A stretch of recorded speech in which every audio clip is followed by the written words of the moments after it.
Eh bien, figurez-vous qu'en 1987, un groupe de locataires rebelles s'est rebellé contre leurs propriétaires, qui leur demandaient de payer pour rénover une vieille fontaine délabrée au centre de leur cour. Les locataires se sont armés de pancartes, de mégaphones et d'une détermination en acier trempé pour défendre leurs droits en refusant de payer 1 centime pour cette fontaine décrépite. Mais attention, ça se complique.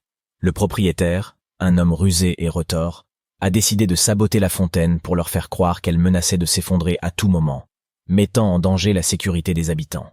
Il a même réussi à convaincre les médias que les locataires étaient en réalité des ingrats qui mettaient la vie d'autrui en péril simplement pour économiser quelques euros.